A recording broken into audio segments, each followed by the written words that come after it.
엔테베 작전이라고 하는 얘기 들으면서 제가 제 설명을 듣겠습니다.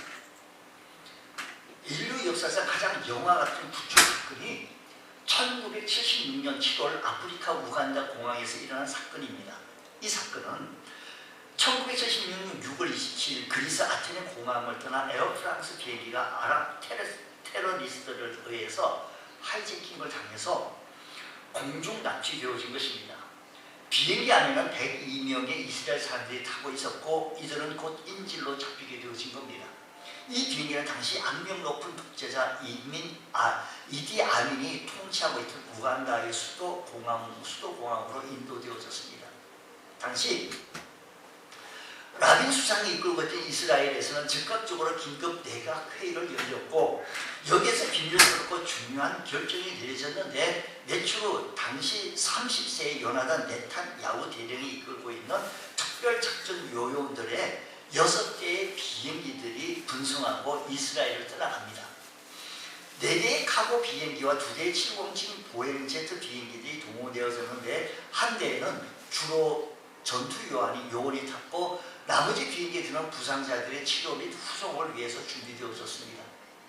그들은 레이더망을 피하기 위해서 저공 비행을 해서 우간다 수도 공항에 안착합니다. 그리고 불과 20분 만에 모든 작전이 끝나게 되어집니다. 인질들을 구출하고 이들은 유유히 이스라엘을 빠져나옵니다. 이스라엘로 돌아나옵니다. 이것이 저 유명한 엔테베 작전입니다.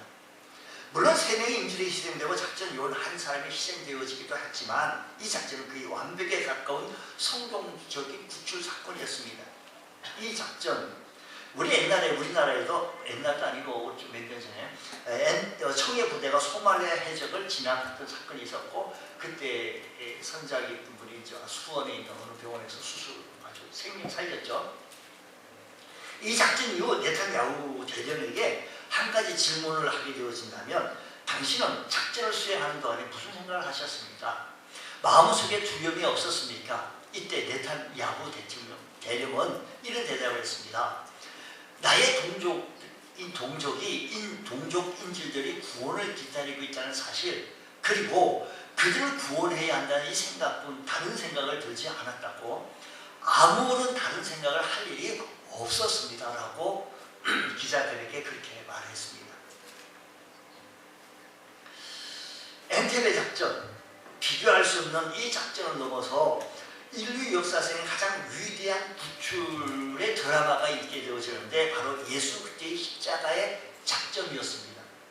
그리스도께서 십자가에 돌아가신 후 죽으시고 부활하시고 성천하신 후에 우리가 만약 그 예수님 앞에 예수님 십자가에 달리셨을 때 얼마나 아프셨나요? 얼마나 두려우셨습니까? 그때 무엇을 생각하셨습니까 예수님? 라고 질문을 던진다면 그때 그 기자가 질문 던진다면 우리 주님은 아마도 네탄야후 대령과 거의 비슷한 대답을 하셨을 것입니다. 그때 나에게는 사람들이 나의 구원을 기다리고 있다는 사실과 내가 구원을 해내야 하겠다는 생각뿐 이 생각밖에는 아무것도 없었습니다 라고 우리 주님께서 아마 그 기자들에게 묻는 사람들에게 그렇게 대답을 하지 않았겠는가 싶습니다. 복음서에서 예수님께서 이 땅에 오신 사명을 설명하실 때 이렇게 설명합니다. 내가 온 것은 인자가 온 것은 잃어버린 자를 찾아 구원하려 하시니라. 그 예수님의 목적대로 우리는 예수님께 되어지고 예수님 만나 구원받게 하여 주시고 하나님의 자녀가 되어지게 하여 주셔서 하나님의 은혜로 살아나갑니다. 아멘. 하나님의 은혜로 살아가는 우리들에게는 입이 뻥 나와서 불평불만하고 원망하고 누구랑 싸우고 저돌고 이게 아니라 하나님의 은혜로 살아가는 사람들의 우리들의 모습은 어떠한 모습일까? 우리 이 말씀을 하나님의 은혜로 살아나가는 삶의 사람의 모습들은 어떤 모습인지 먼저 하나님의 은혜 밖에 있었을 때 예수님 만나기 이전 우리 원래 이전에 사람은 어떤 사람이었는가? 우리 예수님을 믿기 이전에는 비극적인 처지 그때의 모습이라고 설명합니다. 첫 번째는 오늘 말씀에 보면 첫 번째 영적 죽은 상태라는 겁니다. 두 번째는 원수의 지배하에 공중권세에 잡은 자들, 원수의 지배 아래에 있었고, 세 번째는 하나님의 피할 수 없는 진노의 자녀였다라는 겁니다. 먼저 예수를 믿기 전에 우리는 이미 영적으로 죽었다라는 겁니다. 성경에서 말하는 죽음이란 분리를 말합니다. 육체적 죽음은 영혼과 육체를 분리하는 것, 영적인 죽음은 하나님과 분리되어지는 모습입니다. 하나님께서 창세기 2장 17절 말씀하기를 선악을 알게 하는 나무의 열매는 먹지 마라. 선악을 알게 하는 나무는 먹지 말라. 만약에 내가 먹는 날에는 반드시 어떻게 될까요? 죽으리라 했습니다. 반드시 죽으리. 아담과 하와는 이 선악과를 따먹음으로 하나님과의 관계가 단절했습니다. 분리되었습니다. 죽었습니다. 저들은 하나님을 피하고 병명을 늘어놓게 되어지고 서로에게 책임을 전가하게 되어지는 것은 하나님과 분리되어졌기 때문입니다. 영적 죽음 상태가 되어졌고 곧 끝내 육체적인 죽음까지 이렇게 되어진 것입니다. 나무가지가 잘려가지고 물병에 화병이 였는다 할지라도 처음에는 며칠간은 푸른 것 같았지만 이건 시들고 납니다. 하나님과 분리된 인간 그 순간은 영적으로 죽게 되어졌고 육체는 잠시 사는 것 같았지만 곧 시들고 말게 되어지고 죽게 되어진다는 겁니다. 사람들은 문화인, 미개인, 지성인, 야마인, 그리고 도덕적인 인간, 비도덕적인 인간 등으로 차이가 있다라고 분리하고 이렇게 생각하지만 성경은 모두 이렇게 얘기합니다. 야마인, 비도덕인, 미개인, 문화인, 도덕적인 인간, 비도덕적인 인간 이렇게 하지만 성경은 그렇게 얘기하라고요. 전부 다 예수 믿기 이전의 상태에는 본질상 진노의 자식이었다라는 겁니다. 다른 이들과 같이 본질상 진노, 우리 오늘 본 말씀 3절 말씀 보게 되어지니까 전에는 우리가 다 그 가운데서 우리 육체의 욕심을 따라 지내며 전에는 육체와 마음이 원하는 것을 하여 다른 이들과 같이 본질상 진노의 자녀, 진노의 자식이었다는 겁니다. 다른 이들과 같이, 다른 이들이란 그리스도 밖에 있는 저 사람들과 같이, 불신자들과 같이 인간은 모두 본질상 태어나면서 하나님의 진노를 받기에 마땅한 죄인들인 것을 말합니다.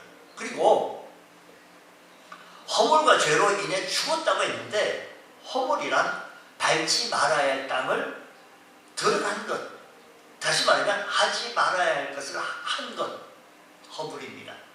잔디밭에 이렇게 말해서 들어가지 마시오 했는데 들어갔습니다. 그것이 허물입니다. 죄란 명중시켜 관역에서 빗나간 것, 해야 할 일을 하지 않을 것, 죄라는 겁니다. 하나님 법대로 하나님 법에서 벗어나는 것을 죄다라는 얘기입니다. 예전에 우리 저기 구민회가 문화 마포 아트센터 이름 그게 건축할 때 그게 건축하는 감리 단장으로 비롯해서 건축하시는 모든 분들이 우리 교회를 또 출석하게 돼서 그 현장에 가서 성경 공부하면서 제가 이런 얘기를 했어요. 모든 사람은 죄인입니다. 거기 있는 과장들이 조금 의아하고 기분 나빠하는 거예요. 내가 무슨 죄를 졌냐고 막 이렇게 얘기해서 그때 한번 그 얘기 설명하느라고 참 많은 시간을 가졌던 것을 기억이 납니다. 사람은 하나님 법에 보니 죄가 된 거예요. 어긋나게 되어진 겁니다. 허물과 죄란 하지 말아야 할 일을 하는 것과 해야 할 일을 하지 않는 행위, 이 허물과 죄입니다. 하나님의 명령은 하라와 하지 말라로 구분되어집니다. 인간은 인간 하라고 하신 것은 하지 못했고 도리어 하지 말라고 금하신 것을 행하여 하나님의 법을 깨뜨려 죽음에 이르게 되어졌다라는 것입니다. 하나님과 관계가 그래서 단절되어지고 분리되어졌다는 것이지요. 영적인 시체가 되어진 것입니다. 영적으로 죽은 것입니다. 영적인 시체에게는 해답이 단 하나밖에 없는데 시체에게 생명이 들어가면 됩니다. 그럼 생명이 들어가면 에스골 골짜기에 생명이 들어갔더니 살아나는 것처럼 생명이 들어가면 살아납니다. 그래서 살아날 수 있는데 성경 말씀에 보면 그도 말씀하시기를 내가 온 것은 양으로 생명을 얻게 하고 라고 했습니다.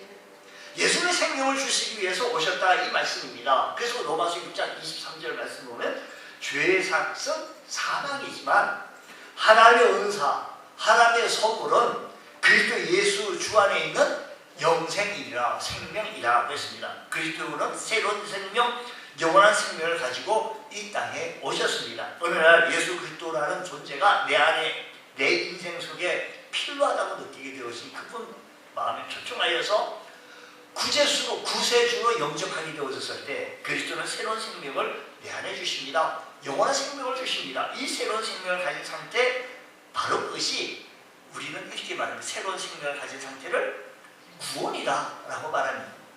새로운 생명을 통한 새로운 창조, 부활의 체험을 했던 새로운 생명, 구원을 받으면서 구원을 얻으면서 날마다 구원의 감사와 감격과 감동 속에 감사하며 살아갈 수 있는 그리스도인 하나님의 자녀가 되어졌는 줄 믿으시기 바랍니다.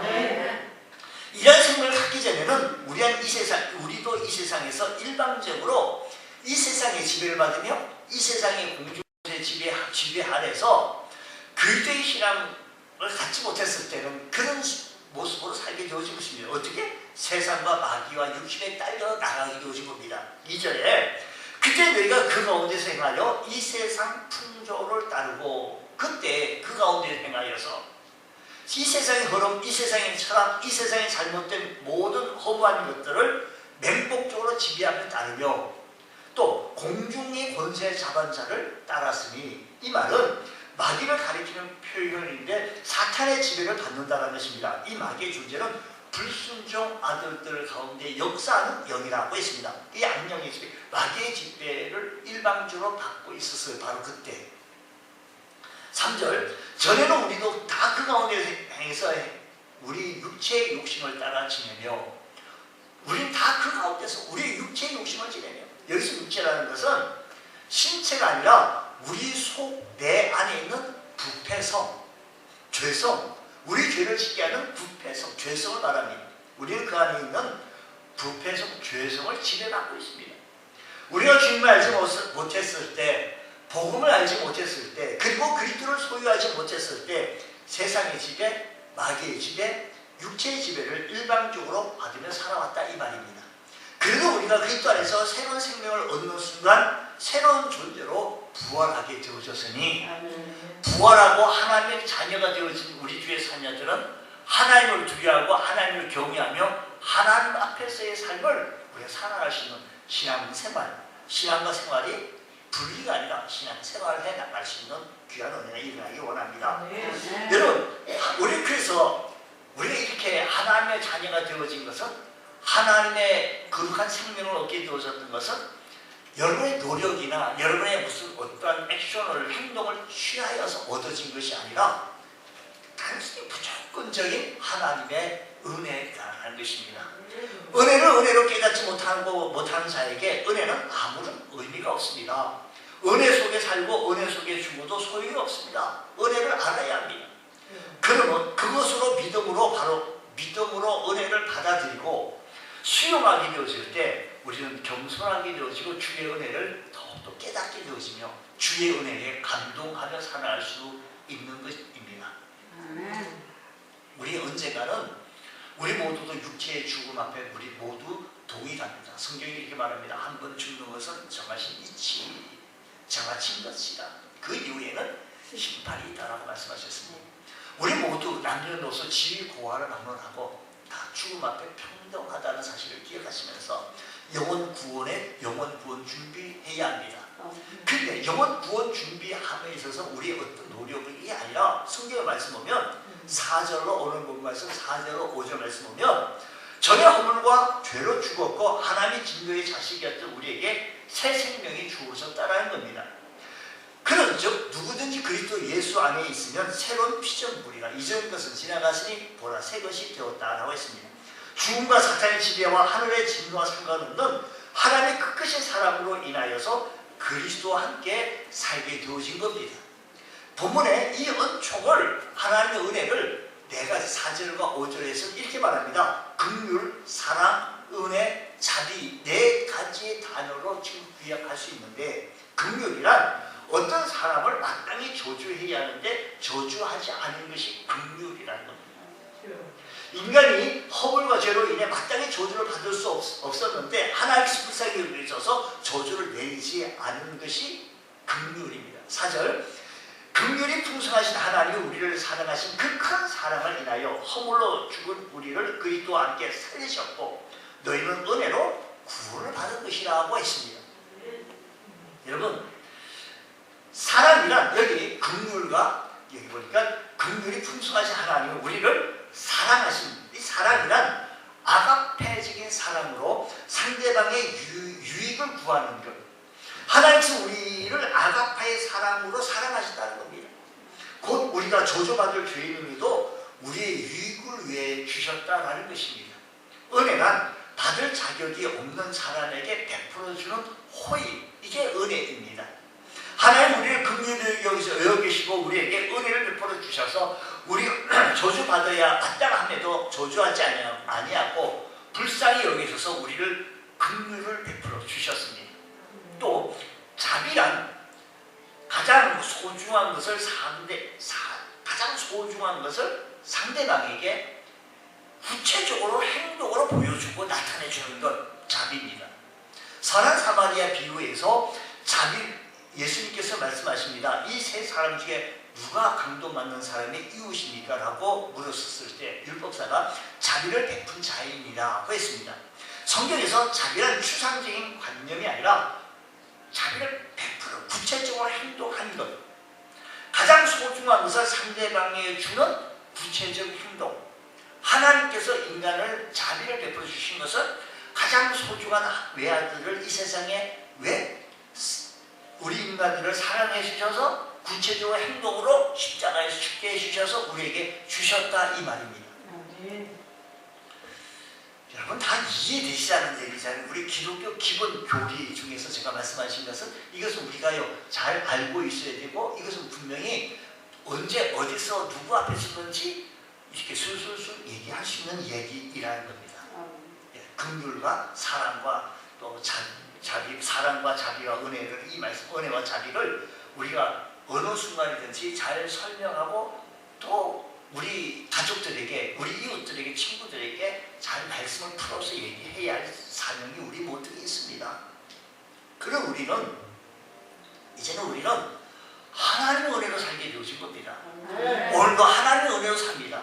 그래서 8절 이하의 말씀은 너희는 그 은혜로 인하여 믿음으로 말미암아 구원을 얻었나니 이것이 너희에게서 난 것이 아니요 하나님의 선물이라. 여기 우리가 이제 내 의지로 사는 것이 아니라 이제 흐름이 하나님의 은혜로 살아야 합니다. 자격 없는 죄인임에도 하나님께서 우리에게 은혜와 용납하심을 우리에게 허락하여 주시고 베풀어 주셔서 하나님 나를 긍정하신 그 긍정 안에서 내 존재를 긍정하고 그 은혜 속에서 우리가 매일 하나님의 은혜로 살게 되어진 겁니다. 이를 위해서 우리는 하나님의 은혜를 신뢰해, 하나님의 은혜를 믿어야 한다는 것입니다. 이 말은 우리의 구원이 내 의지나 내 공로나 내 율법을 준행해서 얻어진 것이 아니라 전적으로 하나님의 은혜인 것을 강조한다는 것입니다. 자신의 의지나 노력으로 자기를 갖추어서 구원을 얻은 것이 아니다 보니까 우리 때로 아직도 온전치 못한 자신을 보는 거예요. 내가 노력해가지고 1등 했다. 밤을 새워서 공부해서 1등을 얻었다라고 한다면 좀 확신을 갖겠는데 내 노력으로 갖추어서 구원을 이렇게 가진 것이 아니다 보니까 때로는 내 자신이 온전치 못한 자신의 모습을 바라보면서 이 은혜를 의심하는 때가 많다는 겁니다. 흔들린다는 겁니다. 나처럼 부족한 자가 과연 하나님의 그 크신 은혜를 받을 자격이 있는가? 아직도 온전치 못한 자신의 모습을 바라보면서 절망하고 낙심할 때가 있다는 것입니다. 내가 무엇인가 선한 일을 하고 주의 일을 좀 했을 때는 그저 내가 하나님의 자녀인가 본다라는 생각이 들다가도 때로는 자신의 실수와 허물과 죄성이 자꾸 나오게 되어지면 아무래도 나는 안 되겠다라고 하는 이 생각이 되어져서 우리의 신앙생활에서 회의와 낙심이 들게 되어져서 결석도 한번 해보고 하나님 살아 계신가 아리까리 하네 이 얘기도 그냥 내 의지와 상관없이 그냥 쉽게 뱉어버립니다. 근데 사도 바울은 이렇게 말합니다. 나의 나 된 것은 오직 하나님의 은혜다라는 것입니다. 은혜를 구하는 자가 아니라 이미 은혜를 받은 자로서 이미 그 받은 은혜에 감격하며 살았으니 사랑하는 성도 여러분, 받은 은혜에 감격하고 감사하며 살아갈 줄 아는 우리 주의 성도들 되시기를 축복합니다. 바울은 말합니다.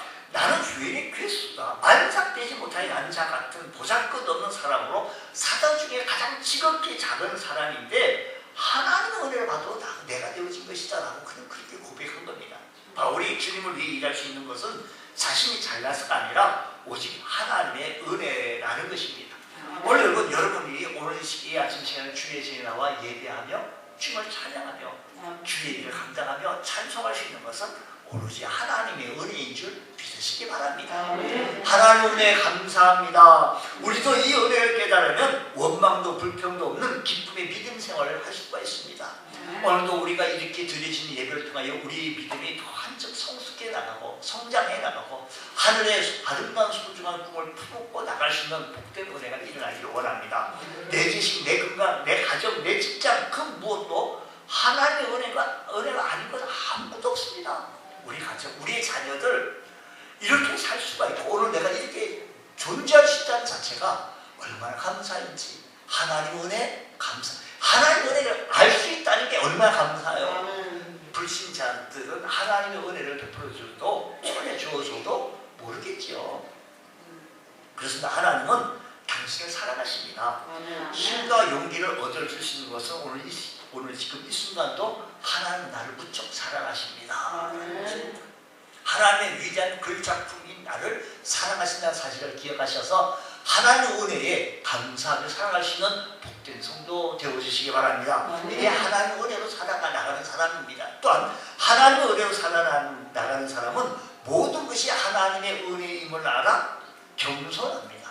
이게 내 지식, 내 똑똑함, 내 능력, 내 기술 이게 아니라 하나님의 은혜임을 알아 겸손해질 수밖에 없는 것입니다. 행위에서 난 것이 아니니 이는 누구든지 자랑하지 못하게 하려 하십니다. 어느 것도 내가 이룬 것이 아니기에 자랑할 것이 없이 겸손한 겁니다.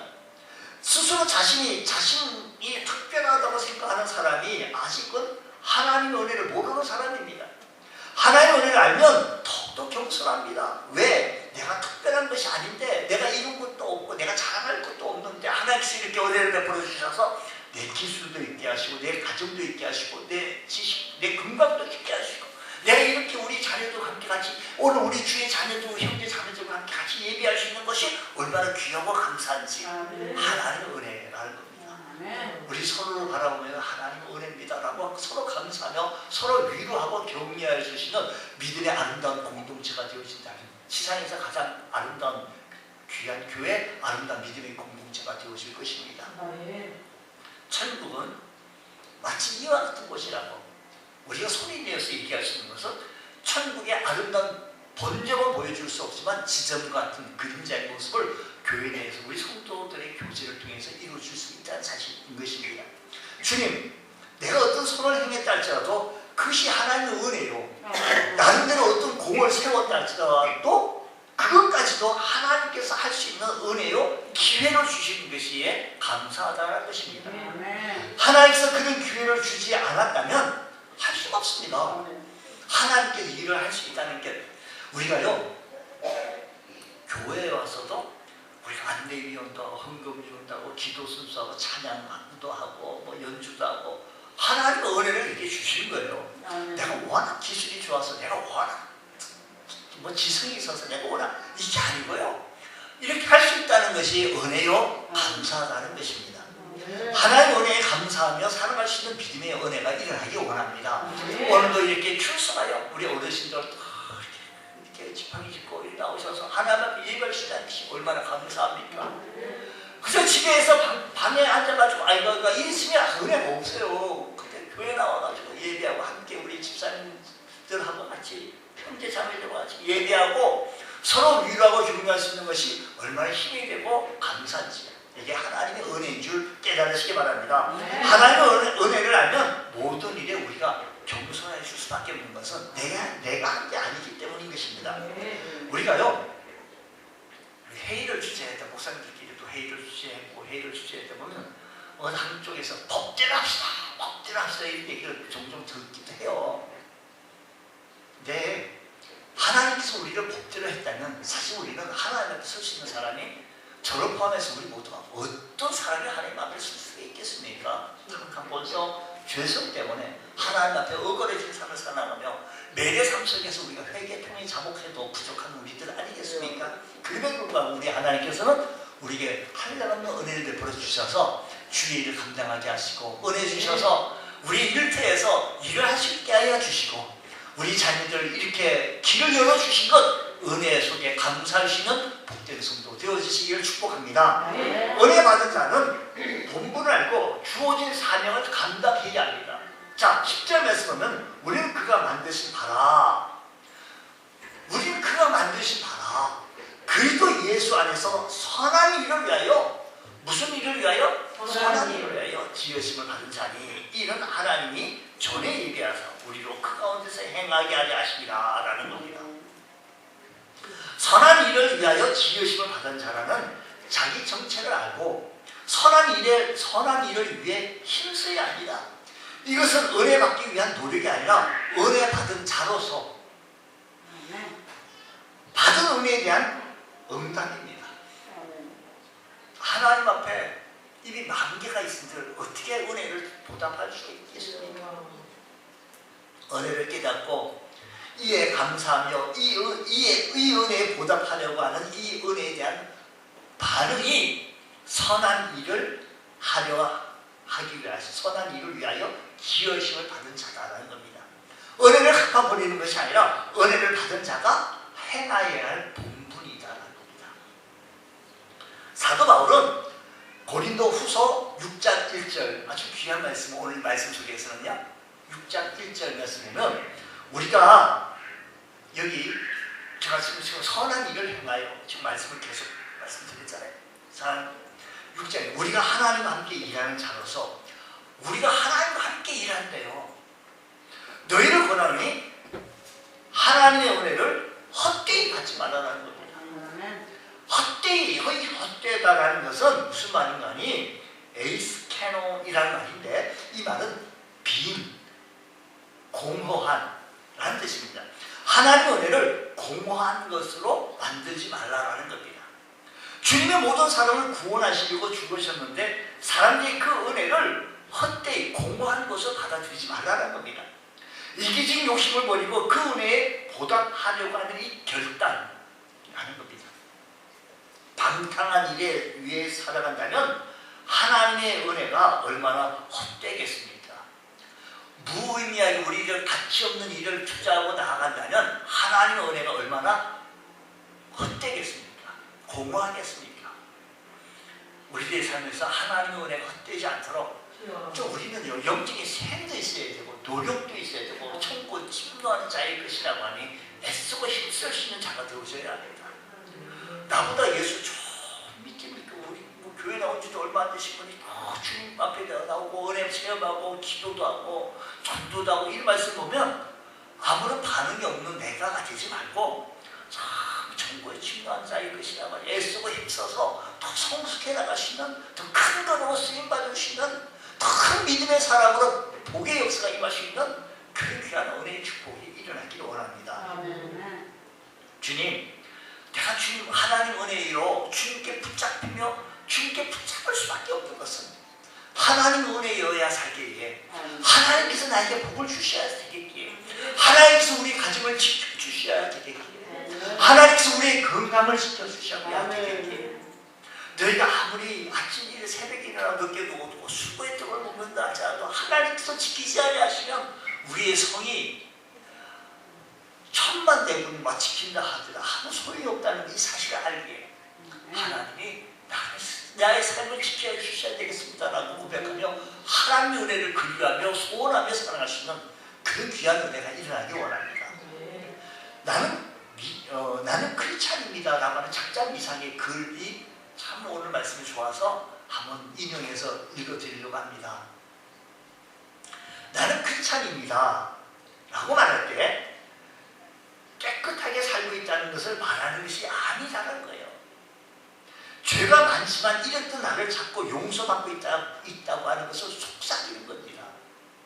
나는 크리스찬입니다 라고 말할 때 나는 자랑하는 말이 아닙니다. 나는 늘 휘청거리기에 목자이신 예수님이 필요하다고 고백합니다. 나는 늘 휘청거리기에 목자이신 예수님이 아니고 나 살 수 없기에 주님의 은혜가 아니고는 내가 살 수 없기에 주의 도움이 없이는 내가 살 수 없기에 필요하다고 고백하는 것이라는 겁니다.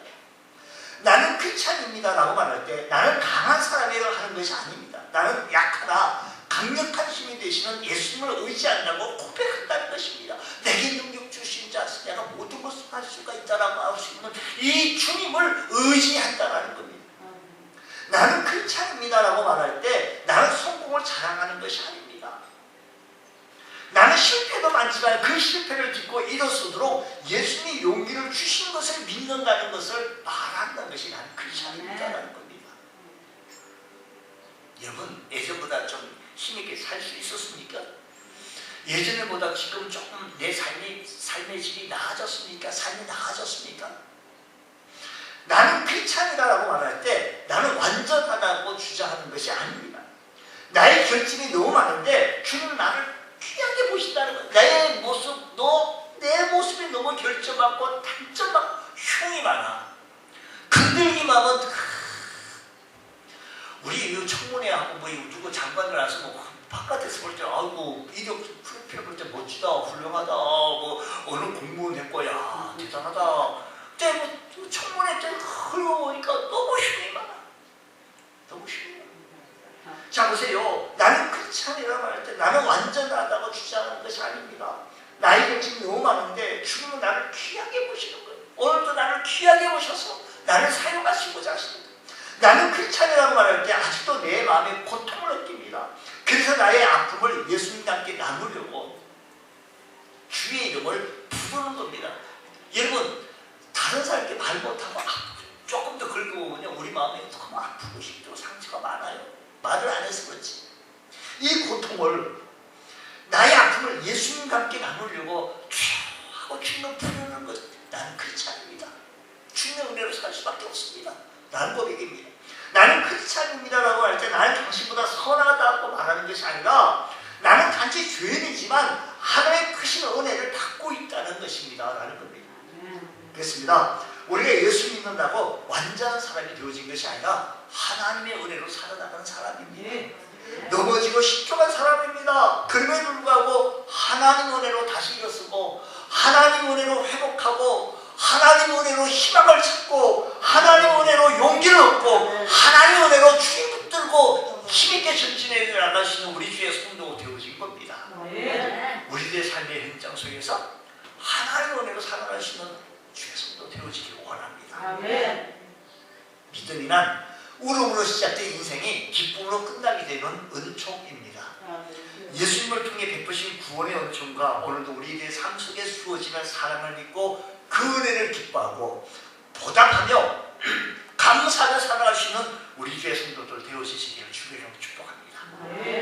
성경 10편 31편 19절 말씀 보면 주를 두려워하는 자를 위하여 쌓아두신 은혜 고춥게 피하는 자를 위하여 인생 앞에 베푸신 은혜가 어찌 그리 큰지요 라는 겁니다. 어찌 그리 큰지요.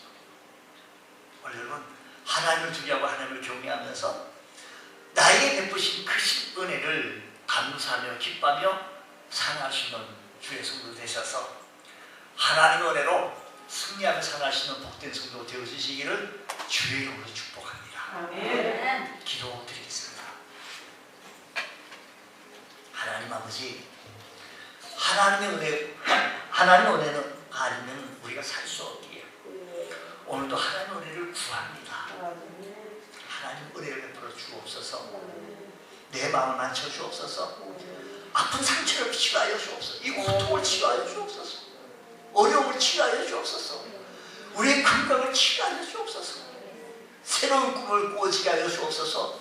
주님 바라보게 하여 주옵시며 주님을 향하여 걸어나가게 하여 주옵시며 우리의 이 남은 인생을 아버지 하나님 승리로 꼽는 삶 되게 하여 주옵소서. 실망과 좌절과 낙심 속에 빠진 우리 주의 성도 계십니까? 하나님 은혜로 승리해 나갈 수 있는 우리 주의 성도 되어지기 원합니다. 하나님 아버지, 여기 하나님이 살아가시는 귀한 아들 딸들이 좌절과 낙심 속에 빠져있는 분이 있으십니다. 좌절케 하는 모든 낙심의 영들은 저절에서 떠나갈지어다. 부활의 영이 임하여 주시옵소서. 우리를 힘있게 하여 주시옵소서. 능력으로 붙잡아 주시옵소서. 소망 가운데 붙잡아 주시옵소서. 본능으로 붙잡아 주시옵소서. 주의 은혜를 구합니다. 주의 말씀 붙들고 살아가시는 주 성도 되게 하여 주옵소서. 예수님 이름으로 기도드립니다.